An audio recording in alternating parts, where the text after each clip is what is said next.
What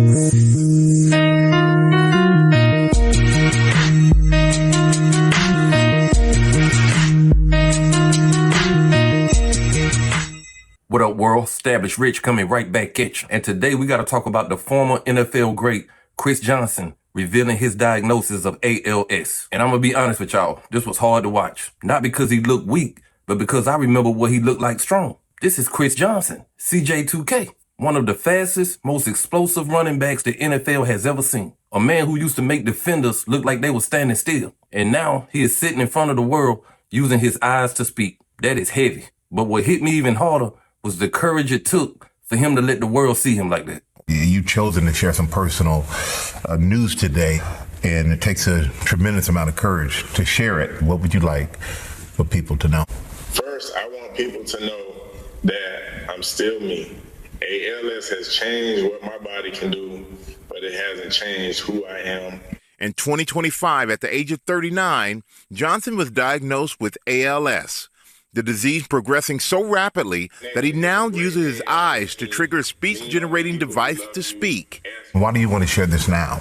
Because if sharing my story helps even one person get diagnosed sooner, inspires more research, or gives another family hope, then it's worth it. Johnson says he was in the prime of his life, working out daily and running errands with his 4 children until ALS changed everything.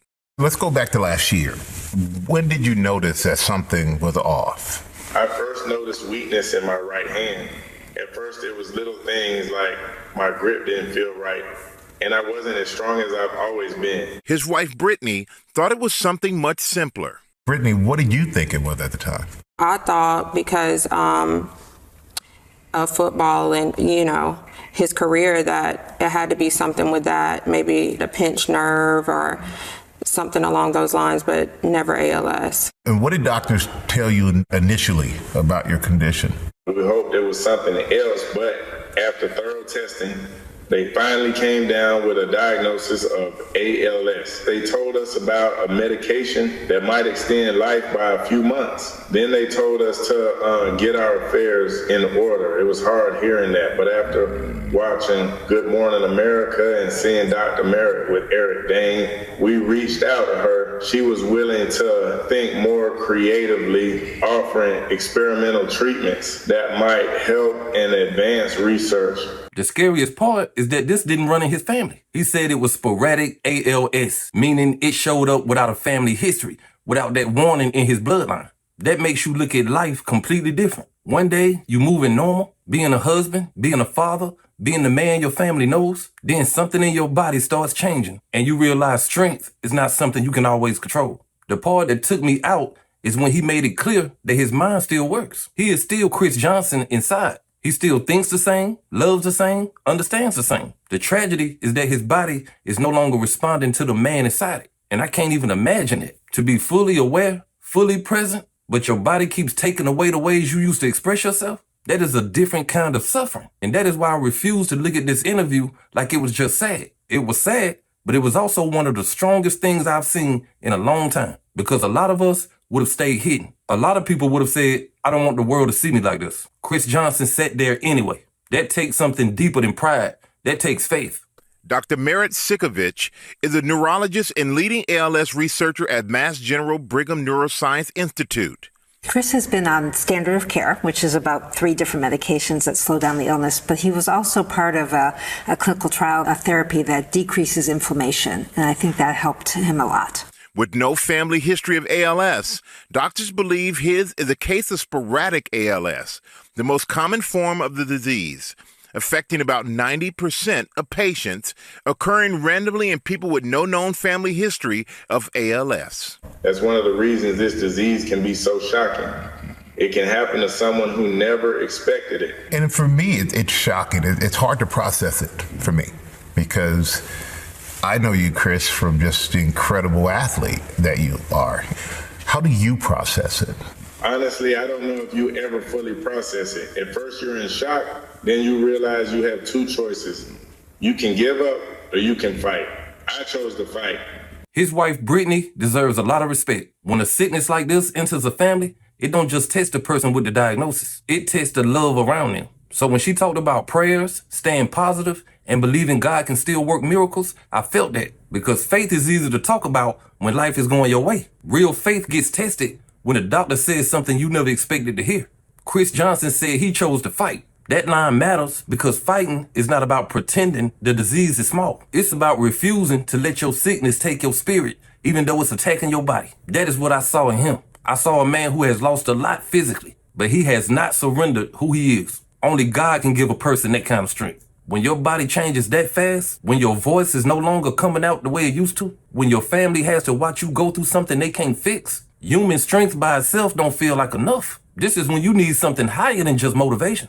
And I love that his family and his wife is still speaking hope over him. Because yes, medically, ALS is serious. Yes, there is no cure right now. But hope don't mean you ignoring reality.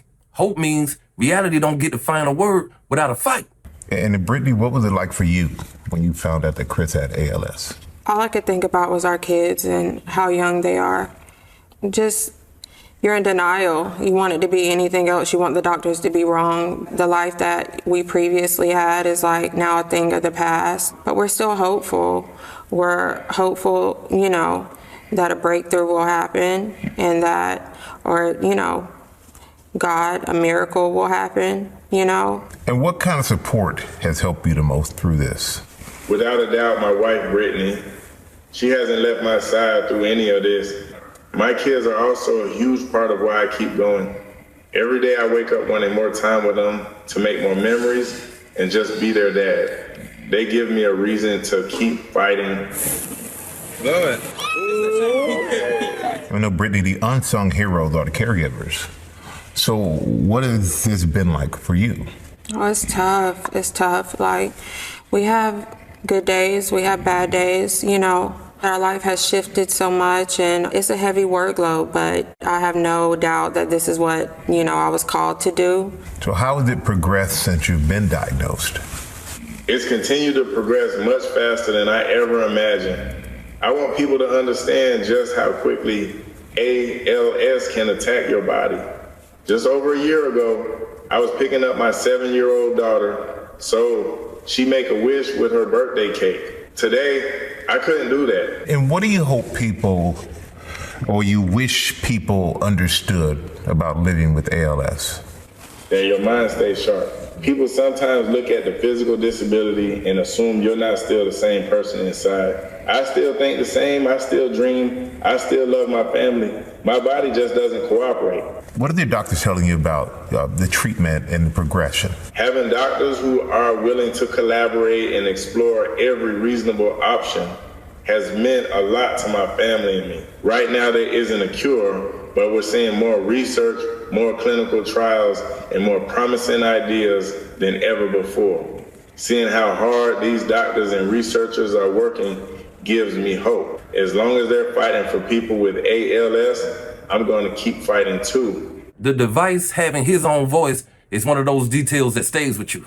ALS affected his ability to speak naturally, but they found a way for the world to hear something that still sounds like him. That matters because Chris Johnson is still here. That body may be changing, but the man has not disappeared. And that is why this interview should check all of us. Some of us are falling apart over everyday problems, while this man is facing something that most of us couldn't handle with half his grace. That does not mean our problems don't matter. It means perspective matters. When you see a man go from elite athlete to needing his eyes to speak, and he still has enough courage to come before the public, it makes you look at your own complaints differently. It made me ask myself a serious question. If he has the strength to let people see him in this condition, how can I be too weak to watch him? That is why I stayed with the interview, even though it hurt, because turning away would have felt disrespectful to the courage that he was showing. Chris Johnson didn't come out for pity. He came out to raise awareness, to push for research, and to remind people that early symptoms need to be taken seriously. This is purpose inside pain. And when a man can still serve others while he's going through something that heavy, you are looking at more than just toughness. You are looking at character. Much love for Brittany and the entire family. I'm praying for him. And I'm praying that God gives his family the strength. Every day they got to make this fight. And I still believe in miracles. If life can change that fast in a painful direction, I believe God can move even faster in a healing direction. That is not me denying the medical fight. That is me refusing to take hope off the table. Chris Johnson gave us a lot of highlights on that field, but this interview may end up being one of his most important moments, because this time, the strength was not in his legs. It was in his spirit. Much love to Chris Johnson. Like, comment, subscribe. Establish Rich. I'll be back with another one. Peace.